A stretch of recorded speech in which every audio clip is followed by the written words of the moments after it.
Well, I had a nice music interlude on my way in this morning. I was going around the dial and came upon Willie Nelson singing "Riding Down the City of New Orleans." I mean, I know other people have done it, like what's his name, Arlo Guthrie. See, I do know a thing or two about one or two songs. That's about it. But anyway, I like the Willie Nelson version, and he was just singing away, and it was.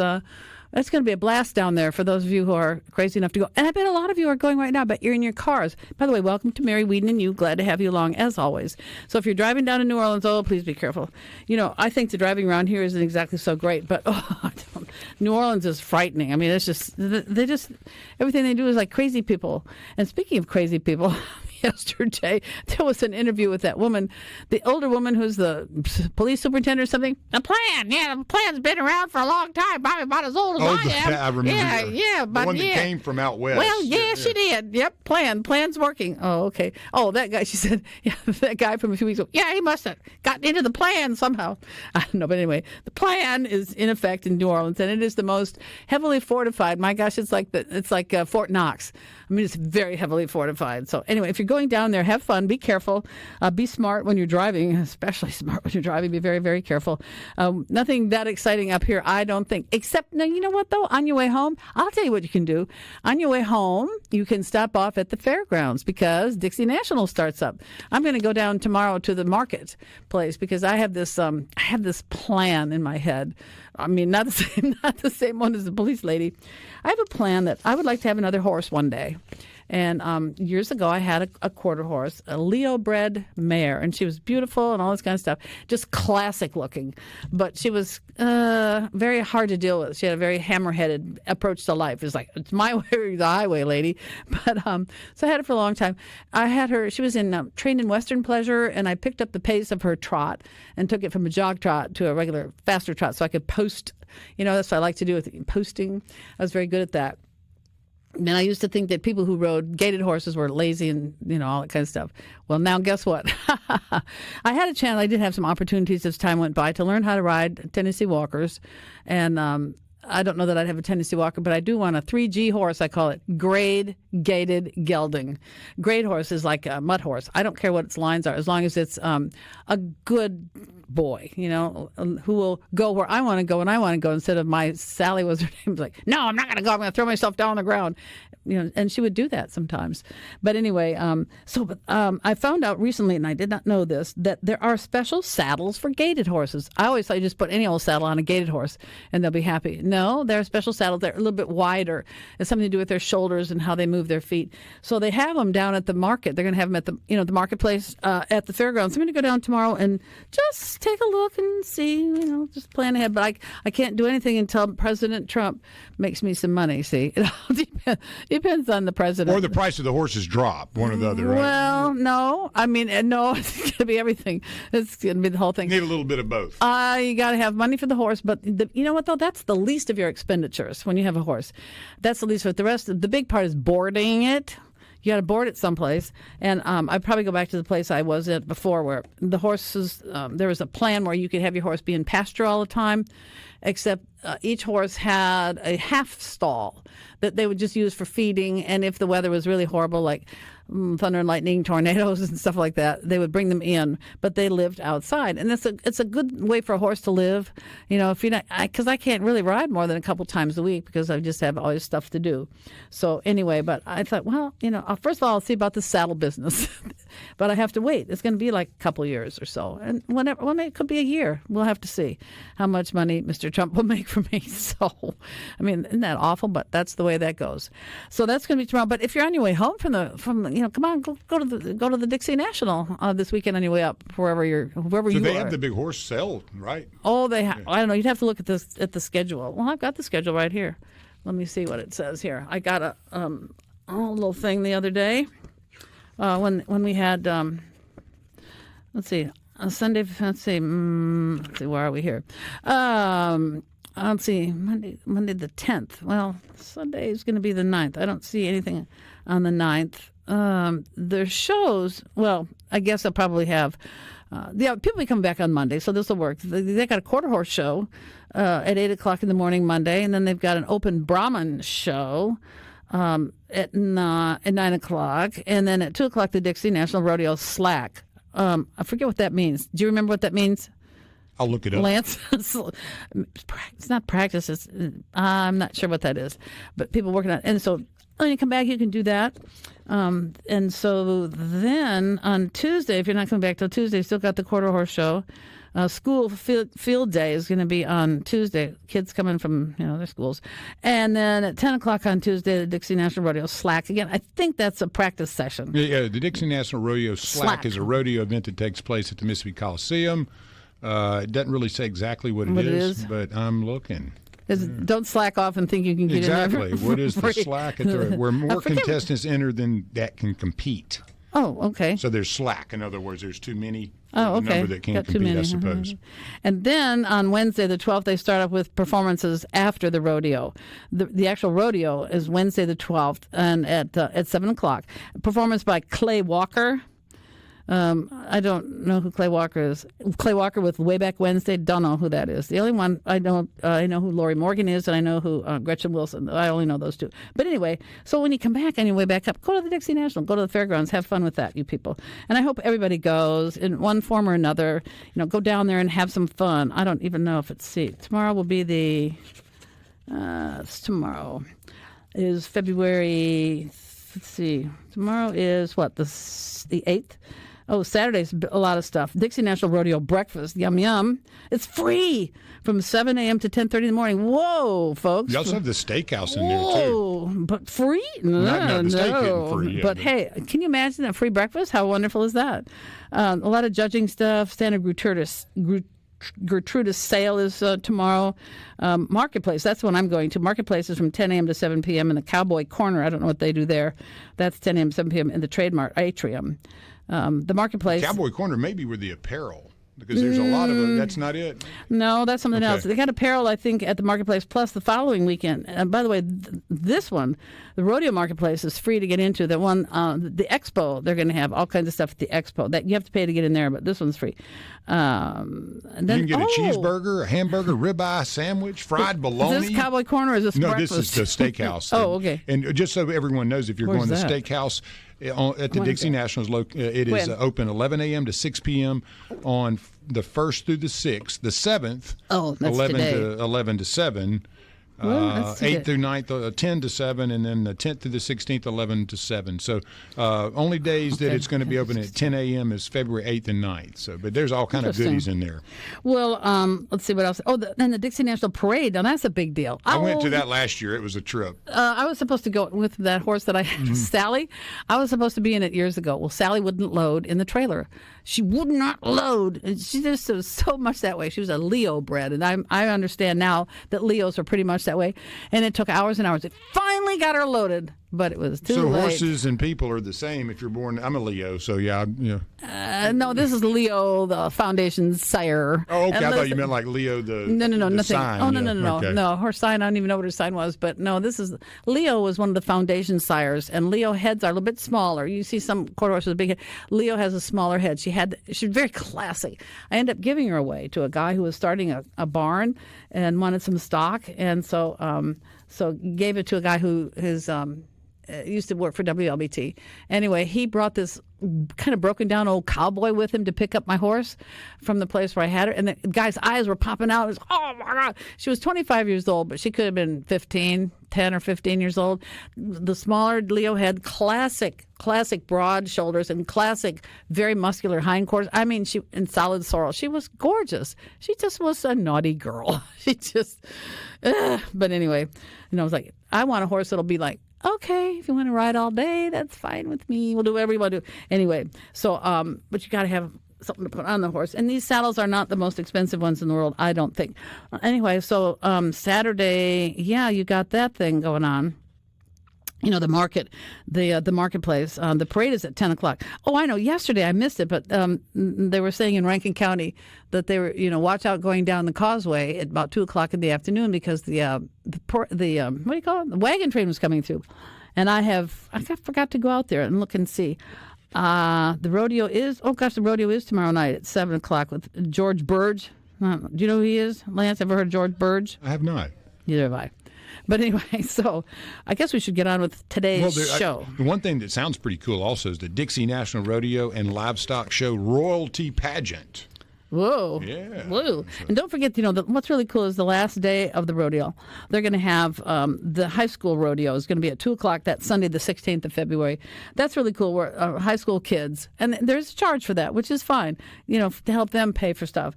Because when you're in high school and you get your own horse, you are the coolest, luckiest person in the world as far as I'm concerned, and they're going to have their own rodeo that day. Well, a couple of news items here. First of all, let me see. We're expecting, and I hope he's on his way, Ashby Foote, Jackson City Councilman, Ward 1, the one who has recently cast off his party affiliation and become an independent, and he's got a reason for that, and there are things to talk about other than that with him. But speaking of the mayor's race, the Jackson Democratic Executive Committee had a I guess it was a public hearing on Thursday. There are a couple candidates that want to be on, and there are questions about them. One of them is Ali Shamsuddin. He used to be a judge for one of the courts, and he has listed Byram, but he says, no, I don't live in Byram. I live with my girlfriend in Jackson. He's got bills to prove that he's paid these bills and all this kind of stuff. And the other one, her name is Keisha Sanders. And she used to be the head of constituent services in Jackson. And in 2003, she had a conviction of a felony. It was having something to do with $54,000. But she says, I've taken care of all that. That's in the past. I'm all about the community. That's all this stuff. That's all I care about is the community. And so both of them, because they're questionable, they're not on the list of candidates, but there will be a decision on Monday on those two. And then here's another court deal. Remember I told you the other day that as far as I'm probably the only person who cares and follows the airport saga. The airport saga where there was a bill that was passed in 2016 and signed by the governor that creates a regional board to govern the airport from various counties nearby, and the governor, the mayor, and some other people would make all these appointments to this thing. It's sort of but not exactly. Kind of like the reservoir.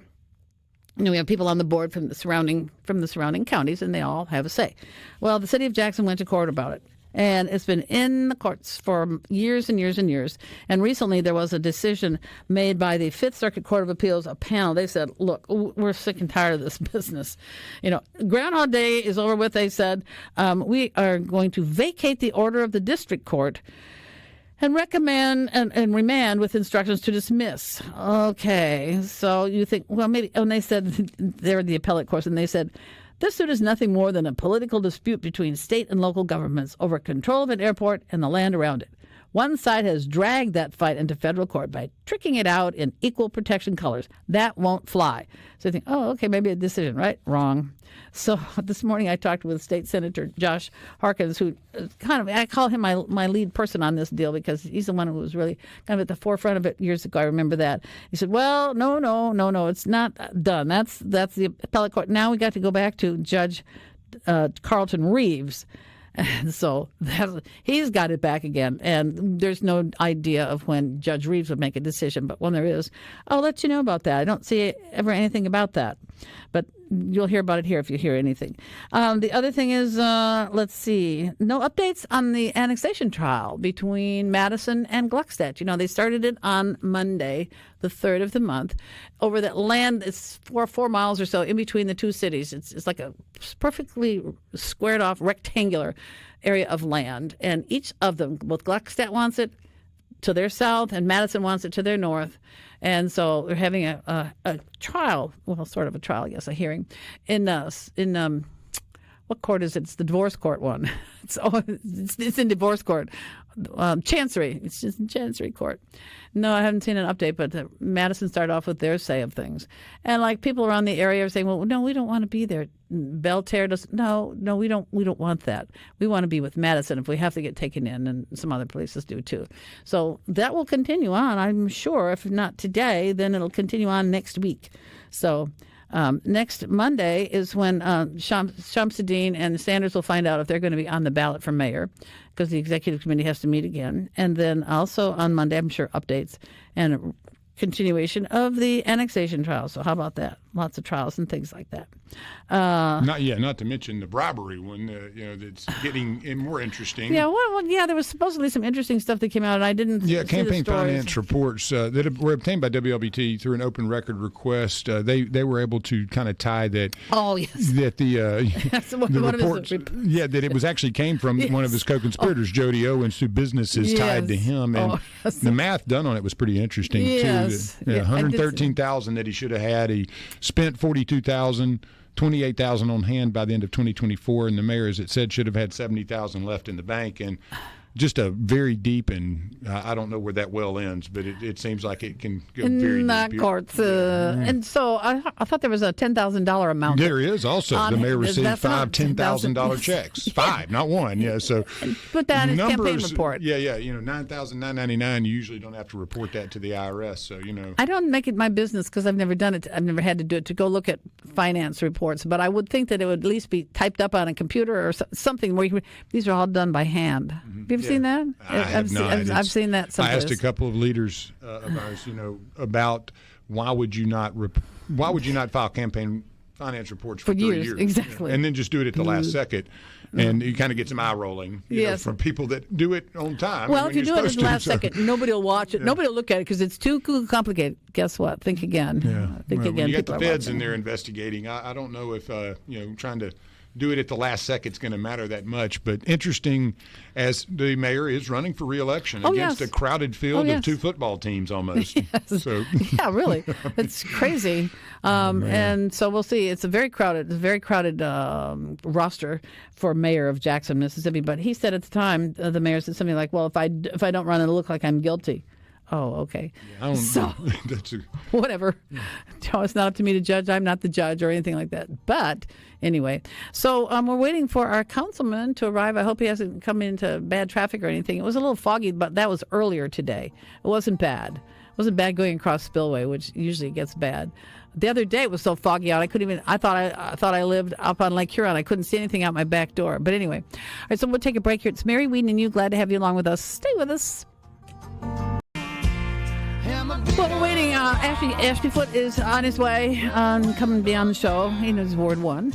And so we got other things to talk about. You want to talk about some national stuff? I am so sick and tired of the antis. All they do is yell and scream. Sick and tired of them. I just turn the channel. I will not listen to that. I will not put up with that crap.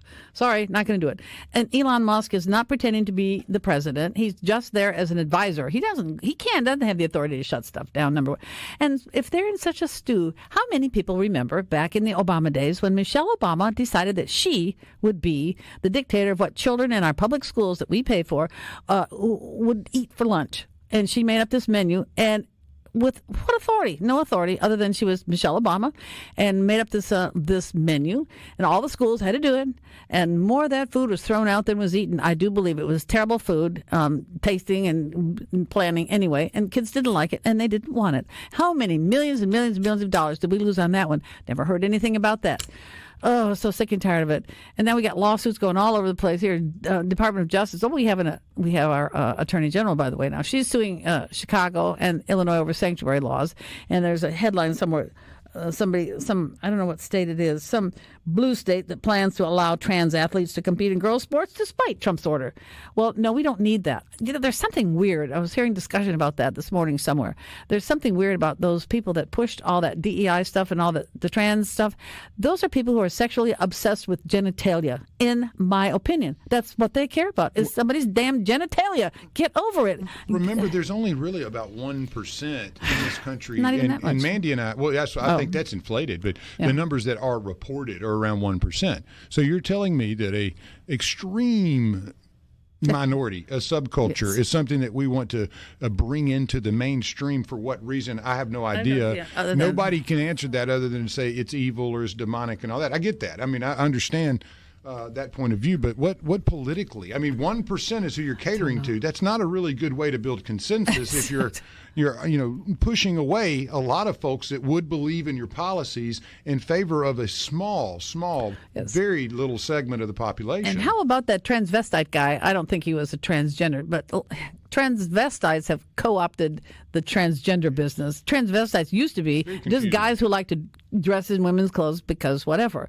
And they were perfectly hetero. And now transvestites can be transgenders. But the guy was in charge. He was a clothing thief, the luggage and clothing thief, the guy in the red dress. He was in charge of something to do with atomic bombs or something, some kind of codes for something nuclear or I mean, what was that? Was that guy qualified? Well, he even did it. He wasn't an advisor. He was something that did it. All this stuff is so awful. One thing we didn't discuss regarding this issue, Mandy and I this morning, and I talked to her about it off air for a second. But let's just say there's roughly 1 million that folks that identify that way. Well, there's over 300 to 400,000 that are children. So if you have people that live to average, let's say 80 years old, okay? So half of these folks that identify as transgender aren't even old enough to drink a beer, drive a car, but half of them are. But the other half are anywhere between 20 and 80 something. So it seems to me the numbers are very skewed toward children. And that is weird to me. Yeah, sickening. 7, 8, 9, 10, 11, 12-year-old kids. Yeah. When you were that age, did you know about any of that stuff to begin with? And number two, did you know what you wanted to be when you grew up? You certainly didn't want to change your gender, let alone anything else you might have wanted to do. But you know what's really stupid about all that is parents who go along with that. I mean, you've got to be really whacked if you think that your 11-year-old kid, I want to be a boy or I want to be a girl. Oh, okay, well, we'll take you to the doctor. And it's not just a matter of going to the doctor and taking some pills. To be a real transgender, you have to have extensive psychological work done with, a licensed, qualified person. You just don't do that. Well, you also got to look at how Americans are sending our hard-earned taxpayer dollars abroad.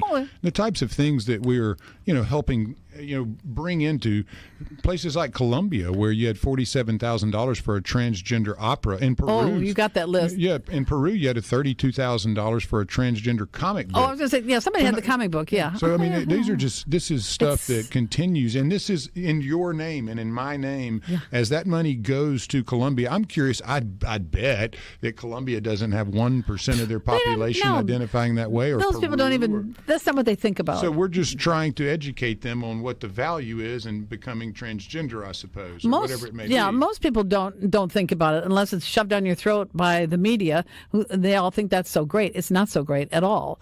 That list I was thinking because I knew DEI that in Ireland, okay, diversity, equity, and inclusion in Ireland. That's one of those. Think about that. $70,000, but for diversity, equity, and inclusion in Ireland. Yeah, same with the comic book in Colombia. Ta-da!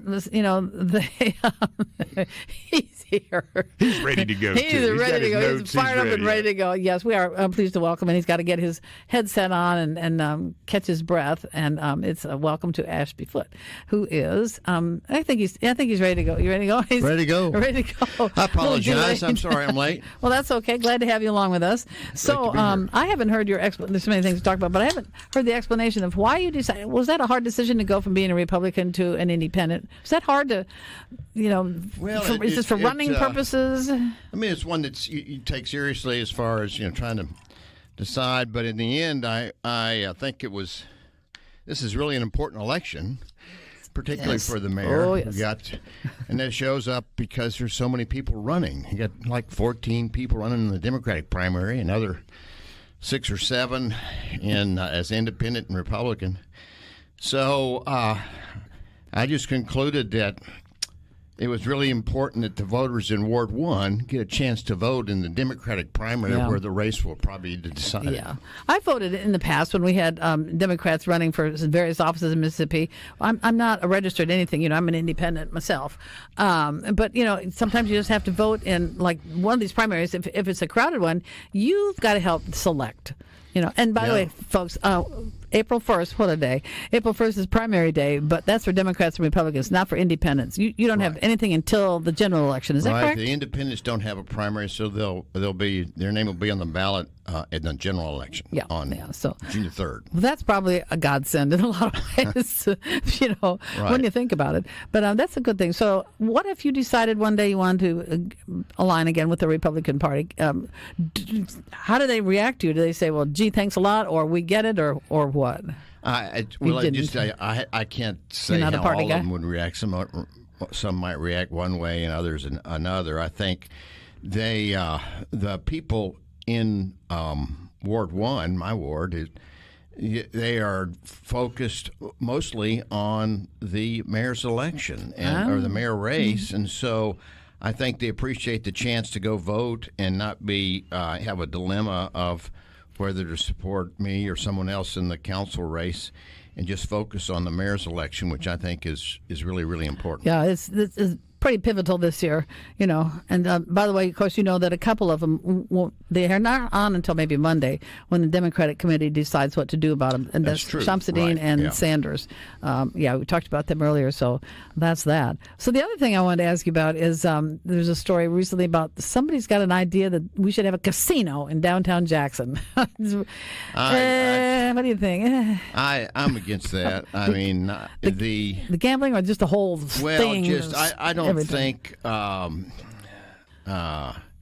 I think casinos and that gambling industry focuses on people's weaknesses, and I think I'd much prefer to have industries that focus on people's strengths. One time, many years ago, there was this headline in the Northside Sun. It came out on a Thursday or Friday. It was a headline that said that the city was going to flood Capitol Street, and it was going to be a canal, and it was going to be like the place in San Antonio. Yeah, and I called Bert. He was in Channel 3. I said, "Hey," you guys got to get onto this. There's going to be it's going to be like a river walk in downtown Jackson, and so they got all of the story, and they were getting serious about it, and then they found out, April Fools. That's what it was. Right? April Fools. Yeah, I thought that was pretty clever myself. It is ironic that we'll have the. But that was years ago. The first primary on April Fools. Yes, it is. But it's really, I'm very encouraged by the engagement of so many people wanting to get involved in politics that have decided that, hey, based on the performance in Jackson, they and I include myself on that. If these guys, if they can do it, we can do it. And so that's really a positive thing that you have this engagement from the folks who may not have considered politics 3, 4, 5, 10 years ago, but they're saying, hey, we want to be involved. We think we can make a difference.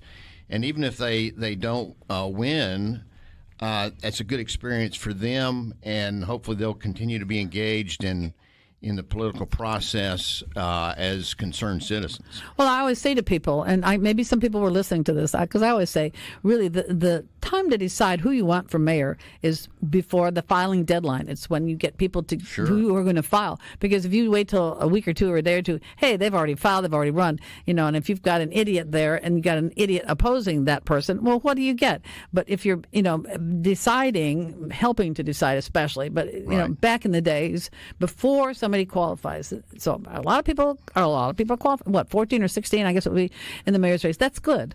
Oh, that's really good. I think you get so. The choices. It's, and there's some groups that have sprung up, grassroots type groups that have sprung up. One in particular is called Jacksonians for Jackson, and they're sponsoring a big debate at Dueling Hall for the mayor candidates. I think it's on February the 22nd, a Saturday, from like 11 to 2. Perfect. So that's also encouraging, and I encourage other groups that may want to sponsor debates here with all these candidates. I think it'd be very healthy, and not just in Dueling Hall, which is in Ward 7, but also in South Jackson, West Jackson, up here in Ward 1 possibly. The more type debates you have like that, where these people, particularly the ones that are jumping in for the first time, have a chance to express their both their concerns and what they think needs to be done, I think that's all for the good. Absolutely. And I hope that people show up for this. Don't just say blah, blah, blah. No, go and find out who they are and ask questions. Don't be shy about it. No. So, Jacksonians, you got your job to do. In addition, I think the media is very engaged in this campaign. TV media in particular, and print media, but also TV media, where they're going to go and cover a lot of these things with their, cameras and report on it in the nightly news, and maybe do some specials on this race, because it's so unusual. That will be very informative for the citizens. Absolutely, and they shouldn't take the attitude of it's before noon on Saturday, we're not there, or we're not going to cover it or something. Yes, get off your behinds and cover it. Or, well, I don't know what their cutoff time or start time is, but weekends are always pretty. If you have something in the morning on Saturday or Sunday, you're pretty well not going to get coverage, which is terrible because they all make enough money. They can afford to send people out to do that. I mean, really. And they also, all of them, the TVs, they ought to sponsor candidate debates when it comes down. When we get to the final two, why not have some debates? Like, get real about that. They can do that too. That's good. Not only up to that first primary, but afterward. After the primary, you'll have two people who come in first and second. And that would be good to have the primaries and the runoffs. The runoffs, right? And the runoff will be, I believe, it's April 22nd, something like that. Well, we'll come back for our final break here. Stay where you are. It's Mary Wieden, and this is Ashby Foote, Ward 1. I don't know that one actually. I do have. I've got this one. It's the best of Willie Nelson and what will be the best. It's got stuff like Angel Flying Too Close. You know who that's about? Angel Flying Too Close to the Ground. But you didn't know that Willie Nelson song? It's about his mother. Oh, really? Yes, really? And apparently she was a hooker or, a pavement princess. She used her body for her communication, something like that. Anyway, that's all right, Willie. She raised a good boy, didn't she? But that's about his mother. That's on there, and the other stuff, Whiskey on My Mind, and Whiskey River. Yes, and Stay All Night, Stay a Little Longer. Pull off your coat, throw off your coat. Throw it in the corner. What is it? It's oh shoot, I can't remember, but I do know some of those words. But anyway, I know some of that stuff.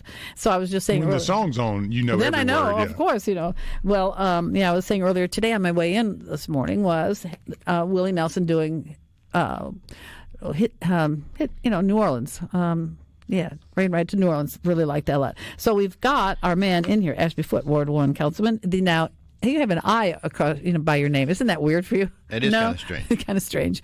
But anyway, so what else is happening in the city? How's water going these days? You happy with the water guy? I think I'm satisfied with that. I think the water's real good. A very good water pressure.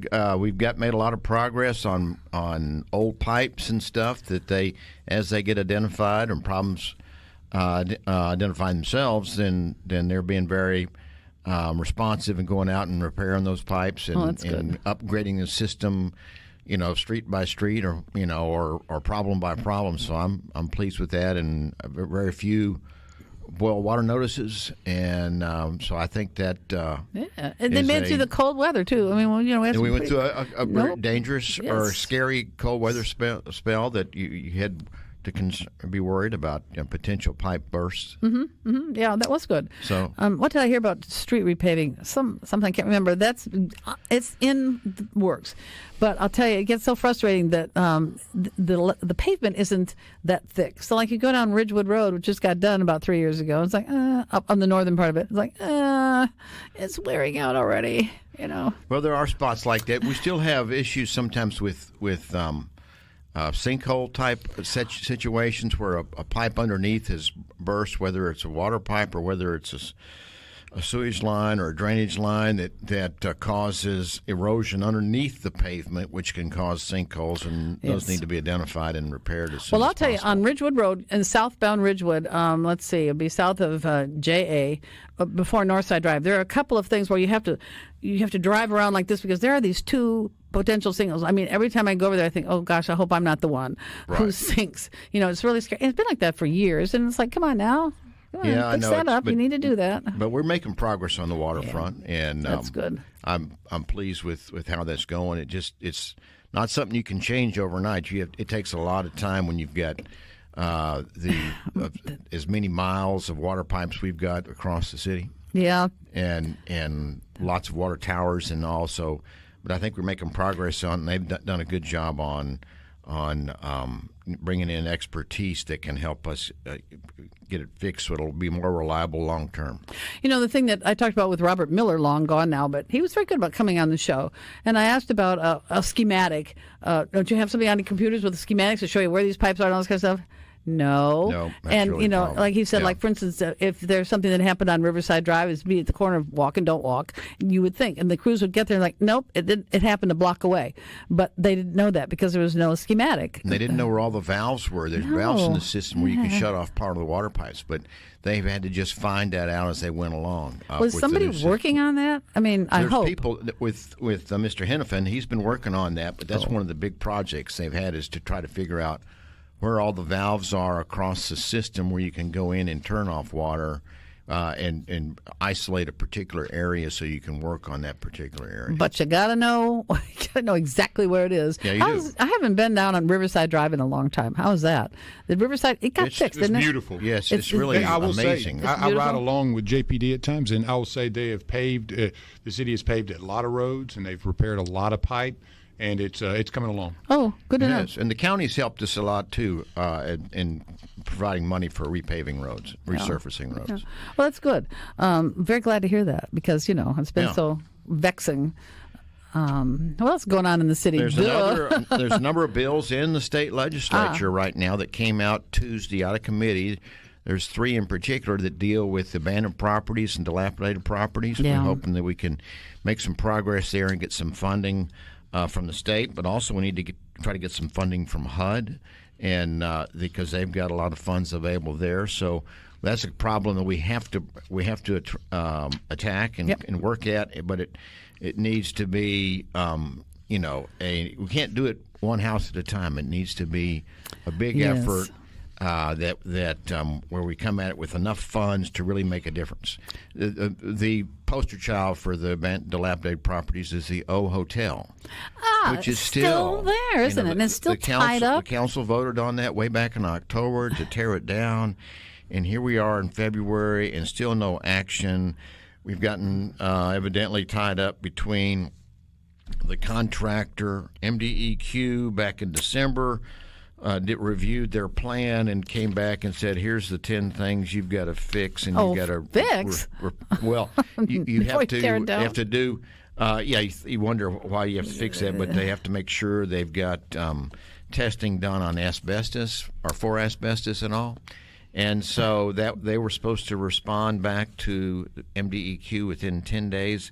I'm not sure exactly where that is, but we have to get that thing started. I think that will really be well received by the citizens, by local businesses, because if you have a facility like that that's in disrepair, it attracts folks, squatters who come in, and then they undermine the business confidence in the nearby and businesses. where it is too, you can see it from I-20. I mean, it's right there. I mean, look at these people who are coming through town, north and south, going down to New Orleans for the Super Bowl. It'd be like, that's a good point. I didn't can't they think do about something that, better about than that? Super Bowl travelers, but we've got to get a handle on dilapidated and abandoned properties and come out with major solutions to it. And then you can find people who want to come to Jackson and use these lots that are available. Right. Yeah. That's what the first step in trying to attract investment to come in and rebuild Jackson. Do you find yourself, or is there a good department that actually is aggressively seeking people to come to town for business, or that's more of a state thing, but I don't care. Well, that should be the city. You're that the city. should be one of the primary talking points or debating points in the upcoming mayor's election. Is what are you going to do to attract investment to come in and rebuild parts of the city that are not really functioning properly at this point in time. Yeah. And that would be, I think that would be a great topic for debate by these 14 or 22 candidates for mayor. Yeah, really. I guess, and I haven't paid attention. I just sort of don't go to a lot of places, but there's always been that place that's on near the Stack. Anyway, that sticks out like a sore thumb. And that's never been, you can't develop it per se, but it seems like you could do something with it, so it would be more attractive, whether it's plant trees or something. You know what I'm talking about? I can't think of that. Speaking of the Stack and all that drives those roads that go alongside the Pearl River, if we can ever get the Corps of Engineers and the federal government and to all the approvals in place for One Lake? To get the One Lake project actually underway. I think that would be a huge shot in the arm for Jackson and the potential for bringing in a lot of investment. Oh, absolutely. Well, people would love that, too. Now that we've got Senator Wicker as the chairman of the Armed Services Committee, I've got to believe that the Corps of Engineers listens to him, to hear, that appreciate his input, and I think he's been a fan of the One Lake project. So maybe we can get something done, in the next couple of years. Yeah, but it's got to get done. But fixing the roads and fixing the water system, that's good. You got to do that. Yeah, and the other thing, of course, is public safety. Is just we've got to get crime under control. Do you think that the chief is doing a good job? I really like Chief Wade. I think he's doing a great job. And he seems to have a really good relationship with Bo Luckey, who's the chief of Capitol Police. Mm-hmm. And so we got a lot more police on the beat now, on the streets, both on foot and horseback and vehicles than we did 2 or 3 years ago. So that's encouraging. He got a pay raise starting at $40,000 for an officer in Jackson. Right. Not long ago, it was like $25,000, and then $30,000. But that's good. I think they lost some to Capitol Police, but they're coming back, and they do a great job apparently. Yeah. And I think a lot of the rank and file really have a lot of faith in Chief Wade. For the month, it used to be for the last few years, there were like 10 or 20, I can't remember, 10 or 20 homicides per month. Now it was like 5 or 6, something like that. For January, it's like you want it to be 0. Maybe that's impossible, but you certainly don't want 10 or 20 people every month. I think it was up to 20 a month for quite a while, and that's tampered down now. That's good. Yeah, that's very, still very good. a lot of work to do. Oh gosh, yeah, getting to the people who are doing it. That's the hard part. Oh, there we go. We go. We're getting on that train now. Thanks to JPD and Capitol Police and all the law enforcement professionals out there. Absolutely. Well, Ashby Foote, thanks an awful lot. Thank you. Are we getting on that train? Is it time to get on the train? Don't forget about the rodeo. Oh, that's right. Go down and see the rodeo this weekend. I was telling people on their way back when they're heading back north from New Orleans, they should stop off at the fairgrounds. They got plenty of time to do it on Monday and Tuesday. All right. Have a good Super Bowl, everybody. Thank you, Ashby Foote. Thank you, Lance, and see you all next Tuesday. Thank you, Mary.